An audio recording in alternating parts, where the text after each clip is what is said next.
What's up guys, it's Flawkes, and this is Atro's level 3 Grand Gaia Chronicles. Now unlike, actually I don't remember, was Magris that hard? I think I only remember Magris as being difficult because of the auto battle thing that I tried. I don't think I ever beat it with auto battle only. But yeah, I mean, this was really easy actually. In the video, I actually tried my best not to use any Fujin pots. I only Fujin the very first stage just to get things rolling. I used one, and I think that was it. Yeah. I could have finished it a few turns earlier if I used it. If I used the rest of my Fujins, because I still had 4 left over, but then I was like, nah. But anyways, I guess I'll quickly go over my team. Altor lead, sorry, what am I saying? Not Altor, Trident lead. Trident is a massive leader. He is like the sustain god.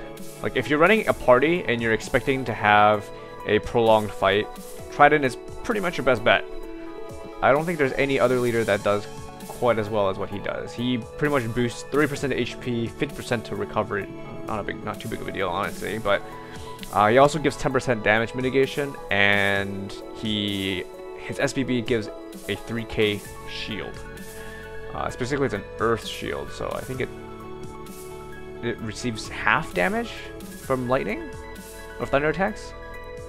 But anyways, it's most likely just gonna be the 3k that you're using it for, and that's huge. That's like adding an extra 3k onto Yinyues HP for 2 turns. It lasts for 2 turns unless the shield gets popped, in which case you don't have the shield.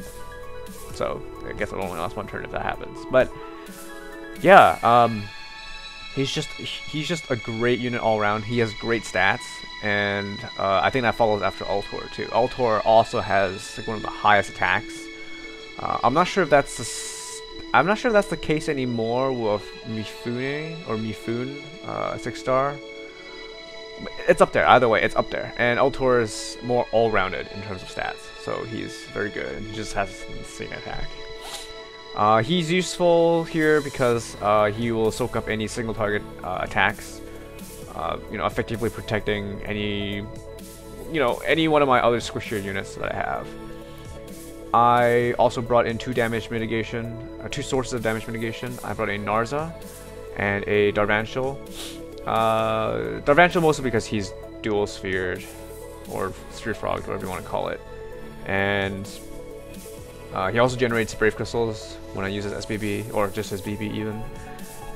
Narza is useful because first of all, he's light type, so he's not dark. Anything but dark type should be fine in this dungeon. Dark type is a little risky because you take 1.5 times damage from light. But Narza, besides damage mitigation, he also gives Lily Mama's later skill ability, if you guys remember what that was. It's whenever your team takes hits from the enemy, they gain brave crystals, or their BB gauges fill when they take hits. So that's obviously really useful for like bosses that do like AoE, or if you gains like a huge room, because it's gonna fill up at least, like, I don't know, a lot of your BB. So that's really useful, and plus it's damage mitigation too. So it's not based on the damage dealt, I believe. It's purely based on the number of hits that you receive. So that's why that's good. And then because I'm not running any healers and I don't have any double hit units, or like units that drop like 30 brave crystals, that's why I have my Zell Knight. He is essentially my sustain unit. He's going to be here to generate brave crystals for me, increase a little bit more heart crystals, although that's not too big of a deal. And yeah, his SBB just increases a bit more of everything. He also fills your BB gauges, so if your BB gauges is just like a bit, it's maybe like 5 to 6 crystals away from like SBB or just BB, then pop your Zell Knight first, and then you'll have your BB or SBB. Yeah, besides that, I don't really have anything else to say. At the start, you might have seen me debating to bring stimulants or brood elixirs. I just decided, screw paralyzed. I don't think I'm gonna get paralyzed that often. I was reading through Reddit, the Reddit post for this, and yeah, because before in stage sorry, level 1 and 2, I had to bring a Yokina to prevent status elements, because I think like every single stage they had like paralysis or poison or something. Didn't want to deal with it. So yeah.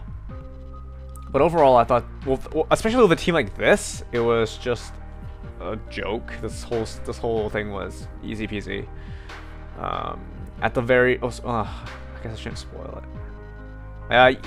You'll see. I mean, I took it slow. I guess I kind of tried handicapping myself by not using fusion potions. Besides the very first one, I only allowed myself to use one. I probably should have swapped them out for something, I guess. But the point is, I only ever use one fusion potion. I think out of all the items, that is probably the most useful recovery item in the game. Next to maybe revive, but I think revive is more situational. Revive is for big screw-ups, or if that boss will actually just one-shot a unit when you can't stop it. So that's why, I don't know, but besides that, I think fusion potions are the best general use item ever. Because it's just, yeah, it fills up your gauge. I mean, it's so useful. It can be so versatile because you can use it on anyone on your team, and it depends on what you need, right? If you need damage mitigation, you can use fusion potion for that. If you need, excuse me, if you need to burst someone down, fusion that. Or if you need buffs, if you need heals, you can fusion that. It just depends on your team composition, right? And I would assume you built your team correctly so that fusion potions will be effective. So yeah, I mean, there really wasn't much to say for this. In fact, I'll probably just cut the commentary short here and just let you guys finish watching this. There's so much to cover. The sphere Atro gives is useful for Trident, actually, ironically. Increases I have to think about this again. I think it increases attack and defense and increases your BB fill rate, essentially. Although I think there were two that was broken down into two smaller stats. Let me look that up right now. Let's see.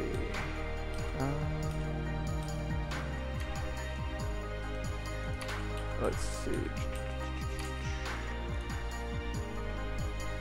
30% increase to attack and defense, 40% increase to Birth Crystal efficiency. Yeah, so like I said, you can think of it as effectively reducing Tridents, or whoever you use the sphere on, you reduce their BB gauge by about 40%.